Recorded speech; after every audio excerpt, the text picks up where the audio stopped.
Olá, começa agora mais uma Ação em Cidadania. Hoje vamos conhecer o projeto Beija-Flores Solidários. Para falar sobre esse projeto, recebo a presidente dos Beija-Flores, Mayra Monteiro, bem-vinda. Olá, Juliana, obrigada pela oportunidade. E também com a gente a voluntária Natana Ferreira, obrigada. Obrigada, Juliana. Queria que vocês começassem me contando de onde surgiu essa ideia. Foi um grupo de amigos, né? Como que vocês se juntaram e como que vocês decidiram fazer isso? Juliana, o projeto tem 10 anos. Há 10 anos atrás, eu e uma outra pessoa que trabalhava comigo na época, andando pelas ruas de São Paulo, percebemos o quanto as pessoas que estão na rua são invisíveis para a maioria das pessoas e eram inclusive para nós. E naquele dia a gente resolveu voltar para a empresa e disparar um e-mail pedindo ajuda para fazer um lanche para entregar naquela noite. E a gente descobriu o quanto as pessoas querem ajudar, porque numa noite a gente entregou 300 lanches. E isso cria na gente uma vontade de continuar. A partir daí a gente foi crescendo, chamando outros amigos, e hoje a gente faz para quase 1000 pessoas. E esse processo dessa ideia virar uma ONG com um CNPJ foi muito difícil? Demorou. A gente tem 10 anos e o CNPJ vai fazer 4 anos. Porque é burocrático, é trabalhoso, você precisa constituir uma diretoria de pessoas voluntárias que precisam ter esse compromisso e essa realmente é a parte mais difícil. Então, depois de algum tempo a gente formou a primeira diretoria, hoje a gente já está na segunda gestão e com o CNPJ há 4 anos. E você, Natana, como entrou lá no projeto? Eu entrei numa plataforma que se chama Atados. Aí dentro desse site você pode filtrar de acordo com a sua personalidade, o que você se assimila.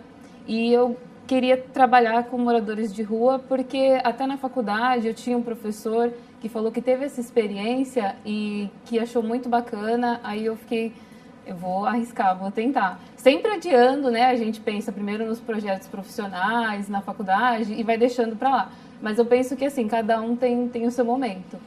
Aí eu resolvi ir atrás, lá já tem o endereço, o telefone.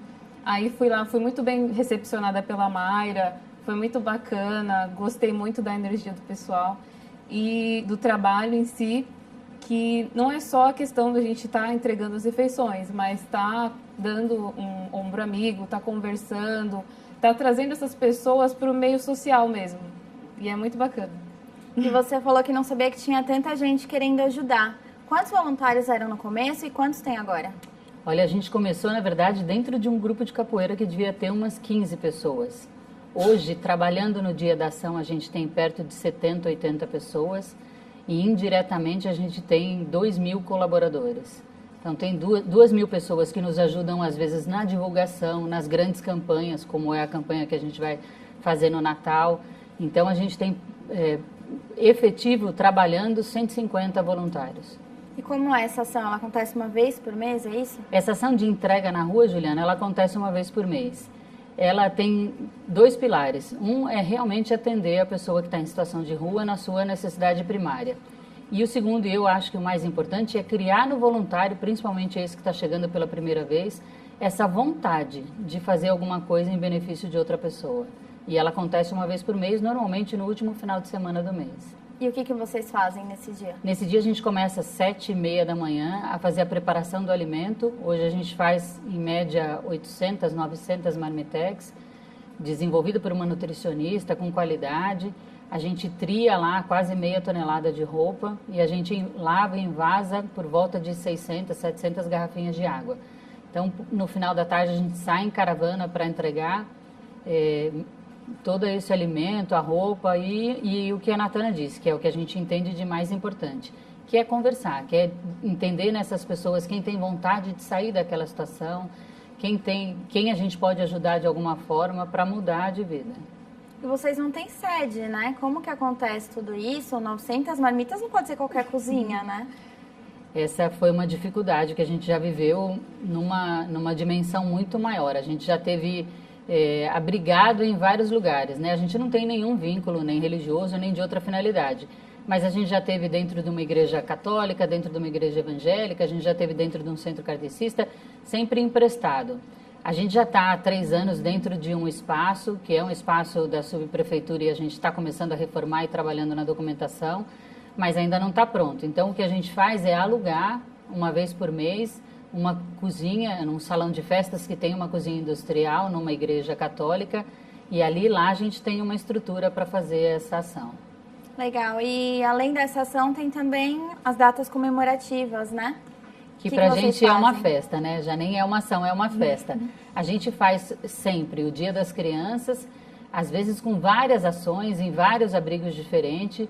A gente faz o Dia dos Pais e a gente faz o Natal, que para a gente também é uma ação muito bacana.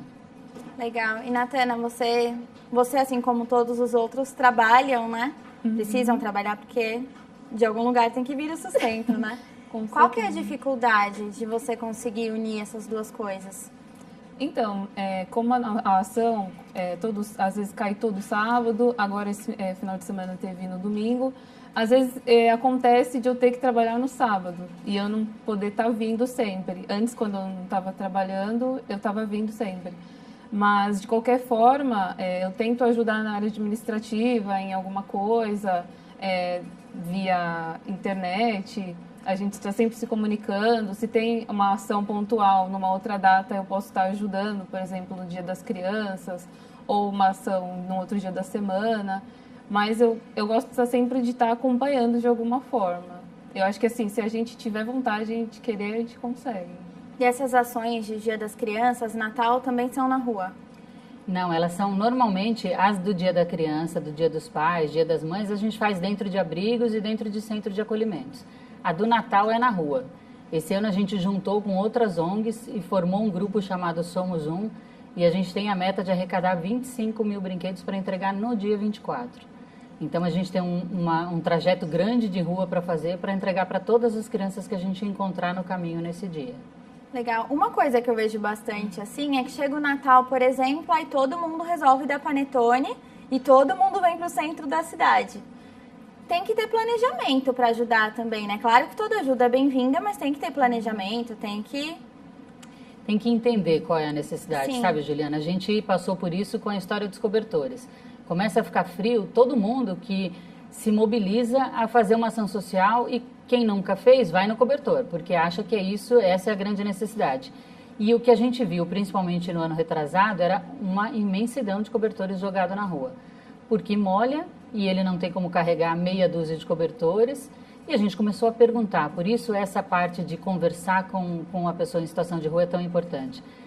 O que você realmente tem necessidade? O que seria bacana para você? Então, de 2 anos para cá, a gente faz uma ação com meias, com luvas, com touca, porque meia ele põe uma no pé, a outra ele enrola e põe no bolso. É fácil de carregar também. É fácil de carregar, é uma necessidade porque molha e ele tem outra, é fácil de secar. Então, a gente até entrega alguns cobertores, mas a gente tenta focar nos abrigos, que a gente sabe que o que eles têm vão desfazendo com o tempo. E na rua a gente tenta entregar o que realmente tem necessidade. E quais são as dificuldades que vocês enfrentam com o trabalho assim no dia a dia? As doações, elas chegam, Juliana. A gente, graças a Deus, tem uma experiência boa de 10 anos, tem um trabalho transparente. A gente sempre posta depois uma prestação de contas de cada item que a gente recebe, dizendo ou não o nome do doador de acordo com a vontade dele. Às vezes, a dificuldade são os voluntários, porque quando vai chegando perto das férias é mais difícil, tem menos gente. Por isso, a gente divulga tanto o trabalho, porque a gente precisa que as pessoas se comprometam com esse trabalho de voluntariado mesmo. E, Natana, você no trabalho de campo deve ouvir muitas histórias, né? Sim. Quais são as mais marcantes que você já escutou, assim? Assim, tem uma que me marcou bastante, sempre quando, às vezes, eu conheço uma pessoa que está querendo fazer voluntariado, eu conto, que é do seu João, que ele falou que estava morando na frente de uma loja de sapatos, que as pessoas deixaram por conta dele ser bastante comunicativo. E ele falou que estava se sentindo mal e ele estava passando próximo de um posto de saúde e foi tentar pedir atendimento. E ele estava limpo, porque geralmente ele toma banho nos abrigos. Aí uma funcionária foi prontamente ajudar ele. Só que aí ele foi falar que era morador de rua. E aí essa funcionária tirou a mão dele, entrou e foi pedir uma luva para poder tocar nele. E nisso, a pessoa, a gente, assim, às vezes na cabeça dessa mulher, nem passou pela cabeça dela, que a pessoa podia se sentir constrangida ou chateada de alguma forma. E ele me falou que se sentiu muito mal, muito desprezado, diferenciado das outras pessoas. E aí, por fim, ele conseguiu atendimento, mas assim, ele passou por essa situação. E eu conversando com ele, depois ele contou a história de vida dele. Ele falou que veio de Minas Gerais para cá, para São Paulo, e passou muitas dificuldades porque ele perdeu os pais e tal. E nisso, eu parando para conversar com ele, ele se sentiu tão feliz, assim, ele se sentiu tão agradecido porque ele falou que nem para tocar nele a moça teve coragem. E aí, ao final, eu até dei um abraço nele. E ele agradeceu muito. Ele falou que assim, a pessoa deixa um momento que ela tem... até pessoas que passam na rua, teve também um moço que mora lá por próximo, que perguntou, moça, o que você está fazendo aqui? É final de semana, as meninas estão se arrumando para ir para balada. O que você está fazendo aqui? Aí eu falei, então, eu vim ajudar essa causa que é muito bacana, que eu resolvi abraçar. E é isso. Aí ele até falou, o seu João, né? Saiu feliz e falou que voltaria, né? Que eu falei que a gente ia retornar no próximo mês, no final do mês. E assim, são várias histórias. Aí eu olhei pro lado, tinha uma nova voluntária, né? Ela estava emocionada. Assim, porque ela vem presenciando, eu já tô assim, conversando, já tô acostumada. Mas assim, a primeira experiência, assim, é emocionante e ao mesmo tempo transformadora. É uma coisa, uma troca. Tanto da pessoa, o morador de rua, quanto da nossa parte do voluntariado, que esse é o nosso, que é a nossa vontade do voluntariado. Mayra, queria saber suas histórias também, e se você sente essa troca também. Juliana, esse trabalho de 10 anos tem sido, para mim, infinitamente maior, certamente, do que o que eu faço por eles. A gente tem aí uma experiência bacana de uma família que a gente ajudou e hoje a gente sabe onde trabalha, que se sustenta sozinho, que já saiu da rua, mas que teve alguém em algum momento que estendeu a mão. Tem uma história que eu gosto muito também, que a gente estava um dia no pátio do colégio, chovendo, e a gente estava, os voluntários, um pouco albergados, assim, e um morador de rua veio me dar um guarda-chuva. Eu falei, não, fica para você, né? Aí ele falou, não, eu quero te dar, eu que faço, eu quero te dar. Ele insistiu tanto, né? Eu tenho, graças a Deus, vários presentinhos de morador de rua e fiquei com o guarda-chuva. E uns 3 meses depois, quando eu voltei no mesmo lugar, estava saindo uma perua com vários colaboradores, voluntários de um determinado lugar para ajudar, e ele desceu dessa perua. E eu fui conversar com ele, eu falei, você está trabalhando? Ele falou, olha, eu vou te falar o que aconteceu. Aquele dia que eu fiz o guarda-chuva, eu tinha 2 oportunidades. Eu podia vender ele, trocar por uma pedra e usar, e eu resolvi te dar. Como eu te dei, quando chegou aqui essa perua para pegar as pessoas em situação de rua, eu estava limpo e pude ir. E aí eu estou nessa casa hoje, e hoje eu já ajudo as pessoas que estavam na mesma situação que eu. Mas para mim tem uma gratidão gigantesca. As pessoas precisam ser ouvidas. As pessoas precisam de oportunidade de sair daquela situação. Nem todo mundo está lá porque quer e só quer ser assistido, não quer sair daquela situação. Legal, a gente vai para um rápido intervalo e já voltamos com mais Ação e Cidadania. Não saia daí.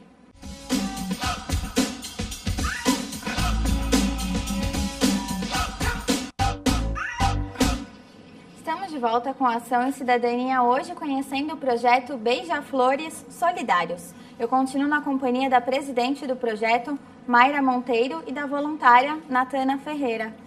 Eu não perguntei no primeiro bloco por que esse nome, Beija-Flores Solidários. Juliana, a razão social da ONG é Noites Solidárias, é como a gente é cadastrado no CNPJ. Porque lá atrás, quando começou, a gente realmente fazia a noite e esse nome ficou. Mas a gente sempre tratou os voluntários como Beija-Flores Solidários, porque é a missão da ONG fazer, nem que seja um pouco, a diferença na vida de alguém.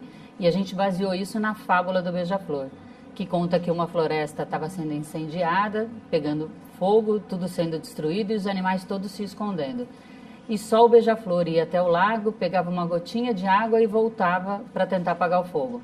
Ele fez isso inúmeras vezes, até que o leão intercedeu ele e falou, por que você está fazendo isso de forma solitária? Você acha mesmo que com essa gotinha você vai apagar esse incêndio? E ele respondeu, eu tenho certeza que não, mas pelo menos eu estou fazendo a minha parte. E diz a fábula que todos os animais ficaram emocionados e cada um começou a ajudar, e com essa iniciativa em grupo eles conseguiram apagar o fogo. É isso que a gente acredita. Às vezes o voluntário fala, mas eu só consigo doar 1 quilo de açúcar. Faz diferença.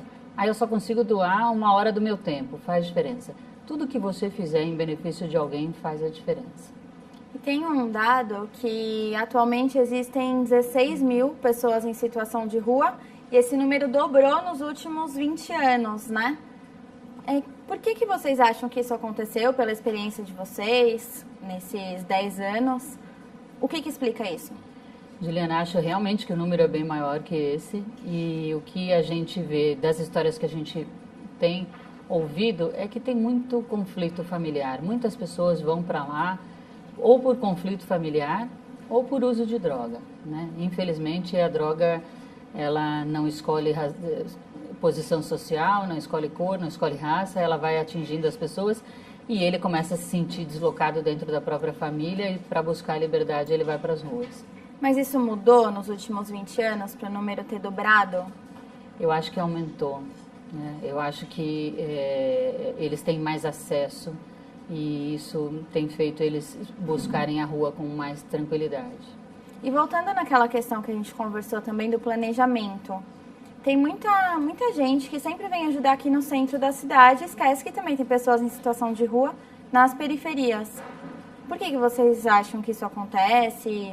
Tem muitas ONGs realmente que ajudam só o centro de São Paulo? Tem mesmo. A gente tem inclusive um grupo que chama Amigos da Praça da Sé, que são várias ONGs que estão dentro de um grupo do WhatsApp, para a gente avisar um ao outro quando você vai fazer a entrega. Porque senão, às vezes, parece uma disputa de ONG, né? Deixa ele comer o meu primeiro, senão eu vou ter que entregar. Aí a pessoa fala, não, mas eu já jantei Exatamente, hoje. Exatamente. Eu acho que assim, as ONGs entregam nos centros porque elas se sentem mais seguras, protegidas, talvez. mais seguras, porque elas estão num lugar onde tem mais pessoas e talvez até o próprio policiamento. Mas o que a gente faz, como a gente tem um número muito grande de voluntários, é que os próprios voluntários dentro de cada região vão identificando uma necessidade. Hoje de manhã mesmo, um voluntário me procurou dizendo, olha, eu tenho uma ação que eu queria desenvolver em Diadema. Vamos estudar essa ação, e a gente pontualmente vai lá e faz nesse local. Então, quando a gente faz com o mutirão, até para preservar o próprio voluntário, porque a gente vai num número muito grande, a gente realmente faz um percurso. Mas a gente atende aí as outras regiões de acordo com as demandas. E a gente falou da questão da segurança. Vocês já tiveram algum problema em relação a isso? Nunca tivemos, Juliana. Nunca. Em 10 anos, nunca tivemos. Eu acho que tem um respeito do próprio morador de rua, saber que as pessoas largaram suas casas, suas famílias para estar lá naquele dia, chova, faça sol, a gente já entregou embaixo de chuva. Então, quando a gente chega, eles formam uma fila, e se tem alguém alterado, eles mesmos resolvem essa situação. Nunca tivemos problema. A gente também tem um colete com uma cor fluorescente, identificado. Sempre antes da gente estar saindo para a ação, tem as orientações, tem um limite, né, do caminho. A gente nunca sair desacompanhado de um outro voluntário. Tem todo esse cuidado, além também da consciência dos moradores, que estão sempre bem agradecidos e acolhendo também a gente. E tem alguma preparação dos voluntários que eles têm que saber também como fazer a abordagem, né? Não é, acorda, estou trazendo aqui a sua comida. Tem alguma preparação? Tem, é isso que a Natana estava dizendo. Assim, a gente se reúne antes de sair para dar as orientações. Porque às vezes também o voluntário está tão empolgado que ele esquece que ele realmente está no centro de São Paulo, né? E tem os cuidados. Então a gente orienta que não pode dar dinheiro de forma alguma, que não pode tirar fotos sem autorização, e que a gente tem uma única pessoa para fazer isso. Então você guarda o seu celular, para não sair sozinho, atravessar a rua e se distanciar do grupo. Então essas orientações a gente dá para que ele tenha lá uma experiência positiva desse dia. E como é feita a seleção dos voluntários? A gente tem essa plataforma, que é o Atados, que traz muito voluntário. A gente tem o Facebook, mas quando ele chega lá na sede, ele assina um cadastro de voluntariado com a lei do voluntariado, para saber o que ele pode e o que ele não pode fazer. Como a gente não tem essa restrição de religião, de raça, de cor, de nenhum credo, a gente deixa que ele se sinta à vontade em fazer a atividade que ele mais gosta de fazer e acompanha ele no dia. No final do dia, a gente entende se realmente era isso que ele gostaria de fazer, se não está nada fora do que a gente está acostumado a fazer, e dá um feedback para ele de como foi essa experiência. Vocês criam um vínculo, né, também com as pessoas que vocês ajudam? Sim, geralmente sim. Quando a gente vem de uma ação para outra e acaba por coincidência encontrando, porque mesmo a gente falando, a gente está no final do mês, às vezes pode acontecer da pessoa mudar de lugar, ou conseguir melhorar de vida e estar saindo do local, mas acontece sim. Acontece. E você falou também de uma história que a pessoa falou, não, só quero conversar e tal. Eu vi uma vaga esses dias de voluntário que era ouvido amigo. Às vezes a necessidade é essa, muita, né? Só conversar. Muita. E é o que você falou, às vezes a pessoa fala, eu já jantei, e eles têm essa consciência de que se eu já comi, não vou pegar para estragar. Muita gente quer conversar. O que eu acho que o que nós mais ganhamos são as experiências das histórias mesmos. É muita história, muita gente que quer sentar e contar como é que chegou lá. A gente tem gente que, como a gente faz o mesmo percurso há muito tempo, a gente vê o filho crescer, nascer, crescer, que já está na escola, ou que já desenvolveu, ou que já arrumou um emprego. A gente realmente acompanha a vida de algumas pessoas. Em relação à fome, que é um problema seríssimo, o desperdício ainda é o grande vilão? A gente entende o lado das empresas que não podem dar o que sobra de comida, porque pode ter algum problema e ela ser responsabilizada, e é uma pena, de verdade, porque certamente alimentaria uma população muito grande. Então a gente sente bastante que o desperdício podia ajudar muita gente. Para quem não sabe, o que diz a legislação quanto a restaurantes distribuírem os alimentos que sobram? Você pode explicar isso um pouquinho pra gente? Eles realmente não podem, porque isso pode de alguma forma estar contaminado e eles podem ser processados se algum morador de rua passar mal por consumir essa comida. É uma pena, porque depois eles jogam no lixo e o morador vai buscar no lixo, que aí certamente está muito mais contaminado. Mas realmente não pode, não é falta de vontade dos restaurantes. E recentemente também houve uma polêmica muito grande acerca da farinata. Como que vocês avaliam essa questão? Qual a opinião de vocês sobre isso? Juliana, eu particularmente, não vou nem responder em nome do grupo, porque cada pessoa tem a sua opinião, mas eu particularmente acho que toda iniciativa, toda tentativa de diminuir o sofrimento de um ser humano é válida. Acho que tem que primeiro experimentar, A polêmica, ela está aí antes de a coisa acontecer, a gente não sabe se vai ser bom ou se vai ser ruim. Acho que é uma tentativa e toda tentativa é válida. E você? Também penso dessa forma, que toda forma que a gente tiver, cada um tem uma forma de ajudar, de acordo com o que puder, diminuindo esse sofrimento dos moradores de rua, eu acho que é válido. Com certeza. Agora eu queria saber de vocês como que estão os preparativos para o Natal. Juliana, a gente sempre faz o Natal ou dentro de um centro de acolhidos. A gente tenta não fazer na rua porque é muita gente, E as pessoas vão para as ruas. A gente conhece muita gente que vai para os centros e para as ruas e quando você pergunta, mora em Santo André, mora em Diadema, veio pedindo carona, veio andando e fica lá 3, 4 dias na rua porque sabe que vão ter as doações. É muita gente. E é frustrante você ir com uma quantidade e não conseguir atender. Mas esse ano a gente se juntou com outras ONGs. Principalmente com crianças, Principalmente quando você mexe com a expectativa da criança.